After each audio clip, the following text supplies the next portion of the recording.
Latest episode দেখুন একদম add free. আচ্ছা ম্যাম, আপনাদের যে গ্রুপটা সেটা সম্পর্কে কিছু ইনফরমেশন পেতে পারি প্লিজ? শিওর। আগে বলুন, tea or coffee? Just information. Okay, তাহলে নিজেকে দিয়েই শুরু করি। আমি মালিনী চৌধুরী। আমার হাজব্যান্ড খুব ফেমাস বিজনেস পার্সন ছিলেন। আপনি বোধহয় নাম শুনে থাকবেন ওনার, বিবি Chowdhury.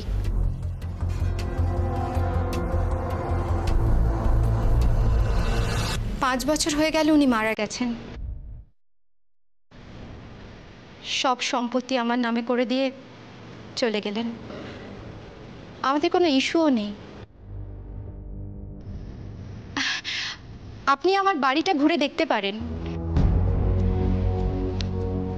See, no, it's a nice house. But ma'am, আপনি প্রফেশনালি এক্স্যাক্টলি কি করেন বলুন তো? প্রফেশন না, আপনি এটাকে প্যাশন বলতে পারেন। ট্যারো কার্ড রিড করে লোকেদের ফিউচার প্রেডিক্ট করি আমি। নতুন নতুন লোকেদের সাথে পরিচয় হয়, আমার খুব ভালো লাগে জানেন তো।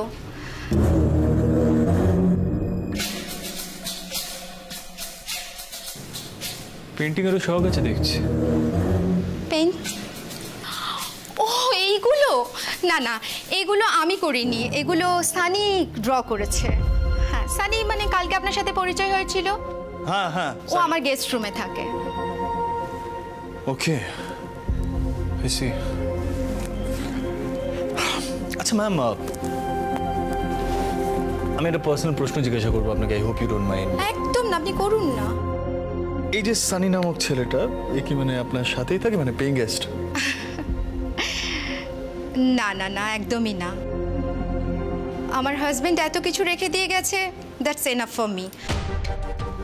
আসলে সানির সাথে দেখা হয় আমার একটা বন্ধুর মাধ্যমে, আর দেখা হওয়ার পরেই না ওর প্রতি আমার একটা স্নেহ জন্মায়, আর ও আমাকে বিভিন্ন রকমভাবে হেল্প করতে থাকে।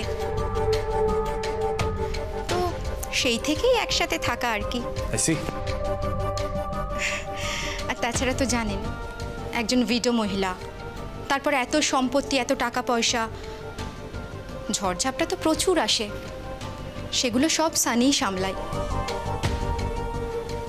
আমার টাকা পয়সা থেকে আরম্ভ করে, আমার ব্যাংক অ্যাকাউন্ট থেকে আরম্ভ করে সব কিছু ও দেখে। এই যে দেখছেন স্কেচগুলো, এগুলো ও করেছে। ও খুব ভালো ছেলে। আচ্ছা, এই যে ছোড়াছুড়ি এঁকেছে, ছোড়াছুড়ি আঁকতে খুব ভালোবাসে নাকি? নট অনলি ছোড়াছুড়ি, অ্যান্টিক পিসেস, এইরকম ছোড়াছুড়ি, সব রকম স্কেচ করে ও। আপনি চাইলে কিন্তু দেখতেই পারেন।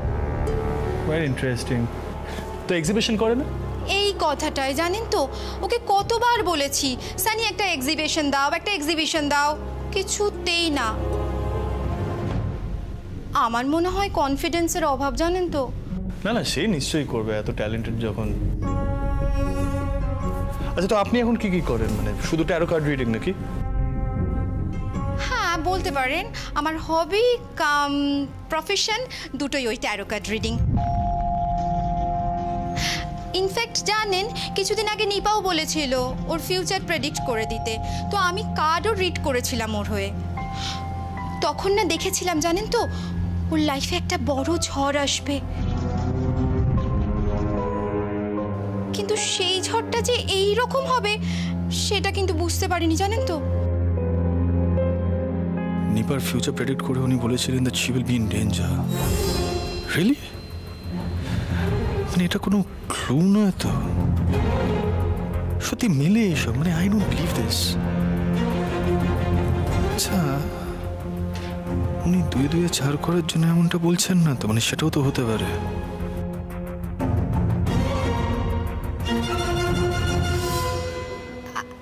এবার আপনার জন্য একটু চা কিংবা কফি বলি? ওকে। আচ্ছা ম্যাম, আমাকে একটা কথা বলুন, এই যে প্রজ্ঞা ম্যাম, মানে যার খুন হয়েছে, তার সাথে আপনার আলাপ পরিচয়টা হলো কি করে? সোশ্যাল মিডিয়ার মাধ্যমে। প্রজ্ঞা একজন সোশ্যাল ওয়ার্কার ছিল, ওর একটা এনজিও আছে।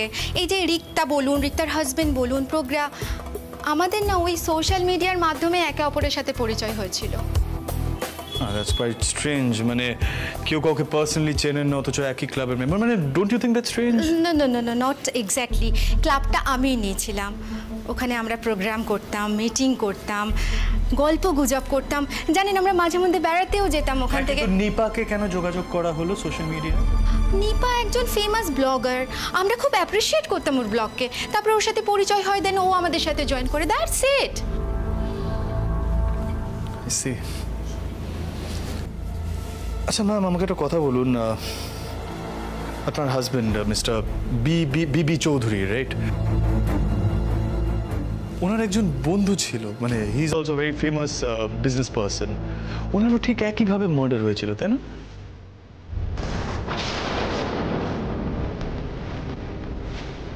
আপনি কি প্রবীর সেনগুপ্তর কথা বলছেন?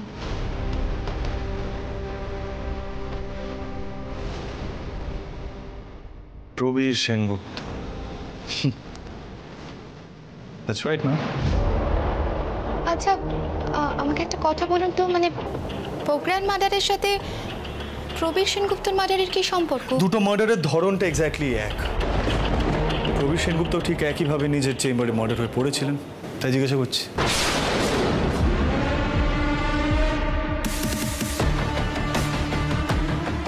কেমন চুপ করে গেলেন মালিনী দেবী? ভয় পেলেন নাকি? প্রবীর সেনগুপ্তর কথা আপনি আমার সামনে না বললেই বোধহয় ভালো হয়। উনি আমার হাজবেন্ডের খুব ভালো বন্ধু ছিলেন। আমার হাজবেন্ড চলে যাওয়ার পরে যদি নিঃস্বার্থভাবে কেউ আমার পাশে দাঁড়িয়েছেন তাহলে উনি। তারপর আনফর্চুনেটলি উনিও চলে গেলেন, আর সেটা না আমার কাছে খুব শকিং ছিল, জানেন।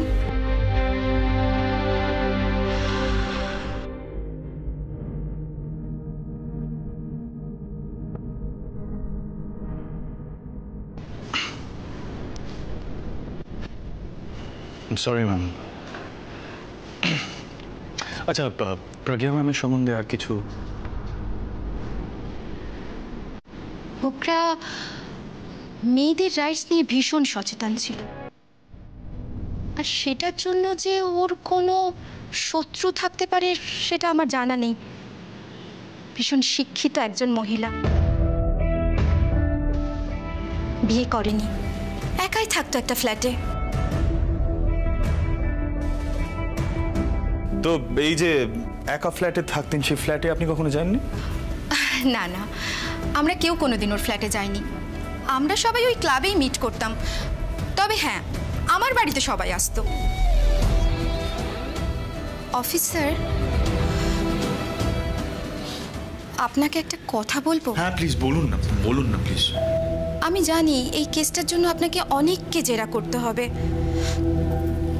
কিন্তু বিশ্বাস করুন এই খুনটার সাথে না আমি কোনোভাবে যুক্ত নই।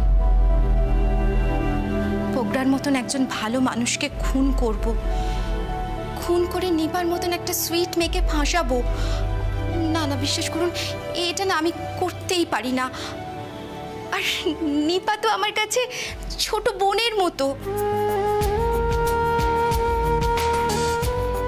আর আমার তো ছোট বোন।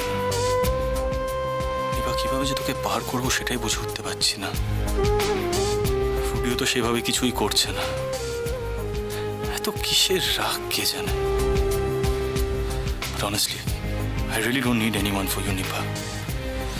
আমি আমার বোনকে সব অ্যালিগেশন থেকে ফ্রি করব। I promise you, Nipa. আমি না বুঝতে পারিনি দাদা ভাই, প্রজ্ঞা এখানে এভাবে। হোপ আমি আপনার সব প্রশ্নের উত্তর দিতে পেরেছি। জাস্ট একটা জিনিস, এই যে সানি বলে যে ছেলেটা, সে তো কালকে ছিল না ইভিনিং এ, রাইট? আর বলবেন না, সানি না ভীষণ অসুস্থ ছিল। ইনফ্যাক্ট আমি বাড়িতে এসে মেয়েকেও জিজ্ঞেস করেছি, ও সারাদিন রুম থেকেই বেরোতে পারেনি। আচ্ছা সানি কিন্তু বাড়িতেই আছে, আপনি কি ওর সাথে কথা বলবেন? হ্যাঁ মানে ওকে ডাকতে পারলে খুব ভালো হয়। কাল ইভিনিং ওর কি কি অ্যাক্টিভিটি ছিল সেগুলো জানলে আমাদের সুবিধা হবে। এক্ষুনি এক মিনিট। সানি, সানি,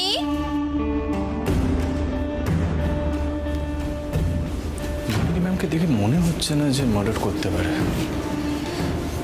তবে একটা জায়গায় খটকা লাগছে বারবার।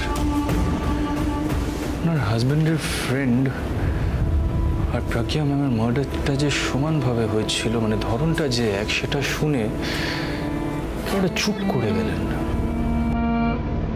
শক হলেন না, অন্য কিছু এটা।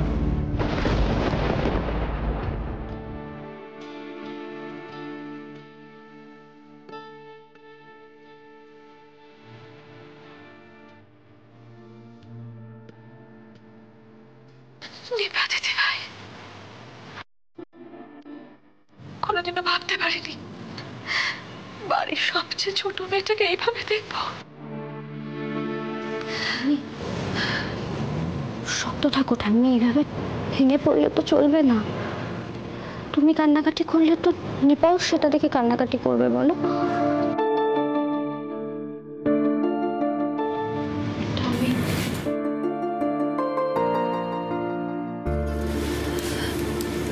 একবার অফিসারের সাথে কথা বলো না।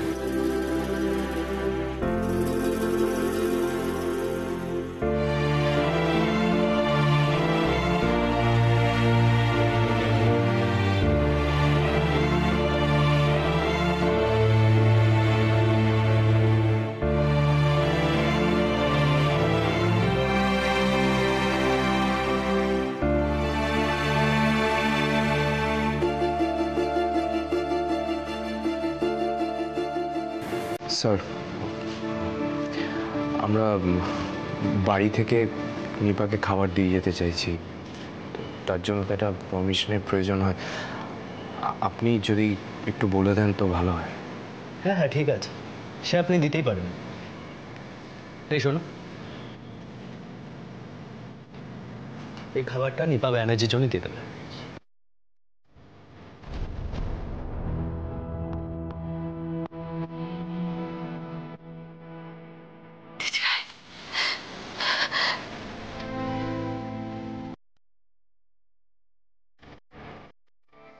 কেন এলে ঠাম্মি কষ্ট করে?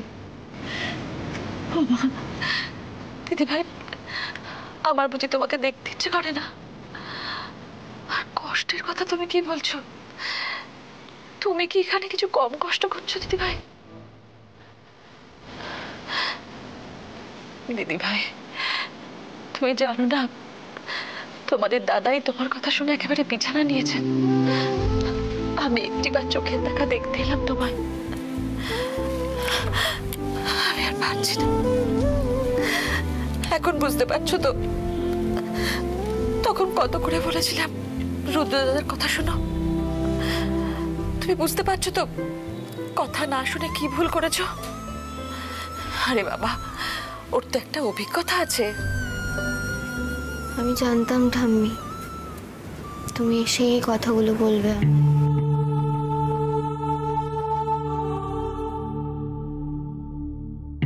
শ্রী, কেন নিয়ে এলি ঠাম্মিকে তোরা এখানে?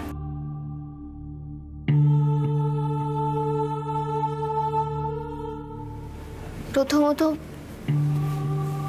আমাকে এভাবে ঠাম্মি দেখতে পারবে না, আর দ্বিতীয়ত ঠাম্মি এসেই বারবার বলতে থাকবে যে আমি কেন পুলিশ বাবুর কথা শুনিনি। আচ্ছা ঠিক আছে নিপা, এখন এসব কথা কেন বলছিস? আচ্ছা কেন বুঝতে পারছো না বলো তো? ঠাম্মি তোমাকে ছাড়া পারছে না থাকতে। মানছি তোর সাথে, তবে পুলিশ বাবুর হয়ে তোমরা যে কথাগুলো বলছো সেগুলো শুনতে ভালো লাগছে না।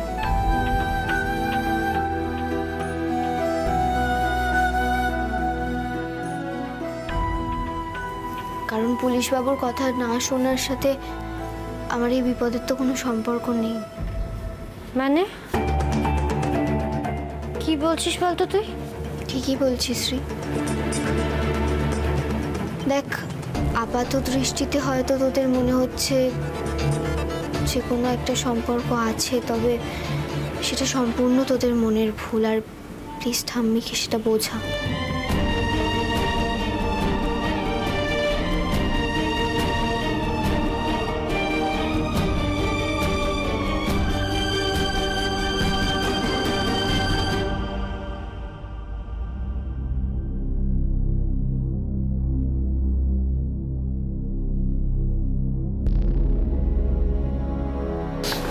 কফি। Thank you ma'am. আপনি আমাকে কফি না খাইয়ে ছাড়বেন না, তাই না? এটা এখন আপনার খুব দরকার। আপনার ফ্যামিলির ওপর দিয়ে খুব ধকল যাচ্ছে, তাই না?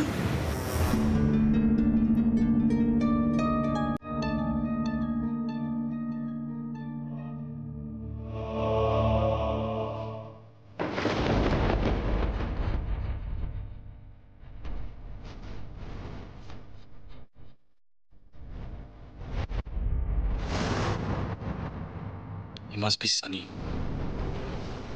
দেখেছিলাম আগের দিন ক্লাবে। কেন অদ্ভুত দৃষ্টিতে তাকিয়ে থাকে, একভাবে তাকিয়ে থাকে। অদ্ভুত লাগছে আমার ছেলেটাকে। তার উপর আবার ড্যাগারের ছবি আঁকে। Let's see. সানি, তুমি ওখানে কেন দাঁড়িয়ে আছো? ভেতরে এসো, উনি কথা বলবেন তোমার সাথে। এসো।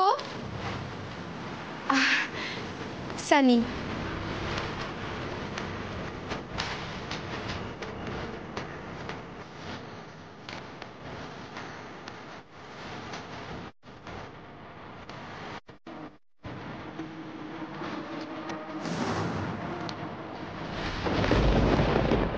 ঠাম্মি বলছি এখন এসব কথা থাক না, তুমি নিপার সাথে বরং অন্য কথা বলো। ওইখানে বেচারি একা একা আছে, কথা বলার মতন কেউ নেই। এসব কথা এখন থাক, তুমি অন্য কথা বলো। আমি ওকে এসব কথা বলতে চাই তোষা। আমার বুকের ভেতরটা ছাড়খাড় হয়ে যাচ্ছে। কেন যে এমন হলো কিছুই বুঝতে পারছি না। আমাদের নিপাকে কোনোদিন ভাবিনি এইভাবে দেখবো। ভগবান কেন যে এমন করলেন? কে খুন করলো? কোন বন্ধুই বা খুন হলো? আমি তো কিছুই বুঝতে পারছি না। ঠাম্মি, তুমি চিন্তা করো না। দাদাভাই তো বলেছে সব প্রমাণ খুঁজে বার করবে, আর দাদাভাইয়ের ওপর আমার সম্পূর্ণ বিশ্বাস আছে। আর রুদ্রদা, তার ওপর বিশ্বাস নেই তোর? নিপা, নিপা তোর কি মনে হচ্ছে বলতো? রুদ্রদা কি কিচ্ছু করছে না মনে হচ্ছে তোর? নিপা, রুদ্র কিন্তু বসে নেই। একটা কথা বলবো সোমদা? তোমাদের হয়তো শুনতে খারাপ লাগবে, তাও বলছি। পুলিশ বাবু এই কেসটা নিয়ে কি করছে, কি ভাবছে, সেটা নিয়ে না আমি ভাবতে চাই না, বিশ্বাস করো। আমি জানি দাদা ভাই আছে, দাদা ভাই ঠিক আমাকে এখান থেকে বার করে নিয়ে যাবে। নিপা, তোকে কাল পরশুর মধ্যে কোর্টে নিয়ে যাওয়া হবে। চিন্তা নেই, বেল পেয়ে যাবি। ভাই আমাকে ফোন করেছিল, ও আজ থেকেই তোর কেসের ইনভেস্টিগেশন করছে। 2-1 দিনের মধ্যে কোনো না কোনো ব্যবস্থা হয়ে যাবে। আর তুই বিশ্বাস করবি কিনা জানি না, রুদ্র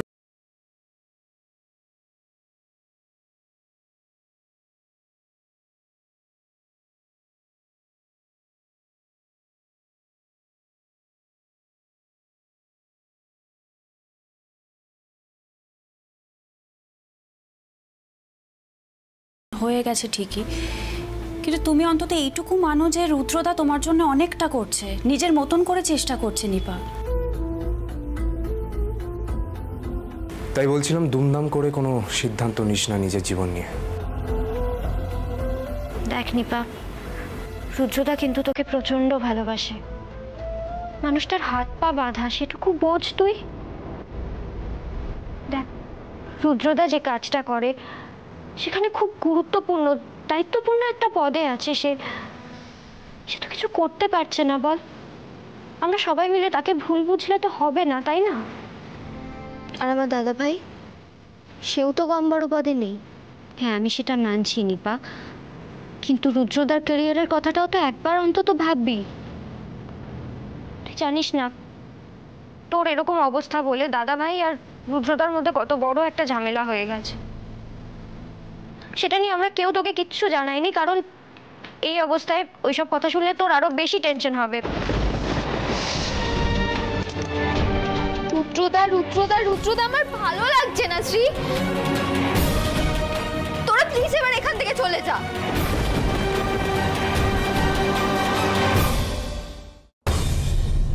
সানি, নিপাত দাদা। তবে আজ আমি একটা অন্য পরিচয় নিয়ে এসেছি। Special officer Siddhartha Modak. প্রজ্ঞা ম্যামের যে মার্ডারটা হয়েছে সেটা নিয়ে কিছু জিজ্ঞাসাবাদ করার ছিল। হ্যাঁ প্লিজ বলুন না। আচ্ছা সানি, তুমি তো মার্ডার স্পটে ছিলে না, বাড়িতে ছিলে, তোমার বোধহয় শরীর খারাপ হয়েছিল, কি হয়েছিল এক্স্যাক্টলি? আপনি ঠিকই বলছেন অফিসার। আমার কালকে হঠাৎই আমার স্টমাকটা খুব আপসেট হয়ে যায়। আমি ঘরের মধ্যেই ছিলাম, আমি ঘর থেকে কোথাও বেরোইও নি। এবং মালতী এখানে যিনি হাউস হেল্প আছেন, তো তিনি আমাকে প্রায় 2-3 বার মতন বাইরে থেকে ডেকেও ছিল। কিন্তু সত্যি কথা বলতে আমার শরীরটা এতটাই খারাপ অবস্থা ছিল যে আমি জোরে ওনাকে বলতেও পারিনি যে আমি ঘরের ভেতরে আছি। মানে আমি জাস্ট নেতিয়ে পড়েছিলাম অফিসার। আমি শুনতে পাচ্ছিলাম উনি আমাকে ডাকছেন, কিন্তু আমি কোনো উত্তর দিতে পারিনি। ট্রু অফিসার, ওনা সত্যি কথা বলছে। আমি বেরোনোর আগে ইনফ্যাক্ট ওর রুমে গেছিলাম। এক্স্যাক্টলি। আর তুমি যখন এলে, ওই গানটা যে চলছিল, সেই গানটা চলেই যাচ্ছে। ডক্টরের কাছে যেমন স্টমাক আপসেট নিয়ে আমি কি ডক্টরের কাছে যাবো অফিসার? Severe stomach upset. ডক্টরের কাছে গেলে তো মেডিসিনস দেবে, তাই না? হ্যাঁ মেডিসিনস তো ডেফিনেটলি। না, মেডিসিন আমি নিয়েছি ওই কালকে বেলার দিকে, মানে ওই দুপুরবেলা নাগাদ আমার একটু বেটার ফিল করি আমি। তখন আমি বাড়িতে চেক করি যে দেখি বাড়িতে কোনো মেডিসিনই নেই। তখন ওই সামনেই আমাদের অপোজিটে একটা মেডিসিন শপ আছে, সেখান থেকে গিয়ে আমি কিছু মেডিসিন নিয়ে আসি। এবং আমি আমি আমি আপনাকে দেখাতেও পারি আমি কি মেডিসিন এনেছি। Just 1 second. হ্যাঁ অফিসার, ও কিন্তু সত্যি কথা বলছে জানেন তো।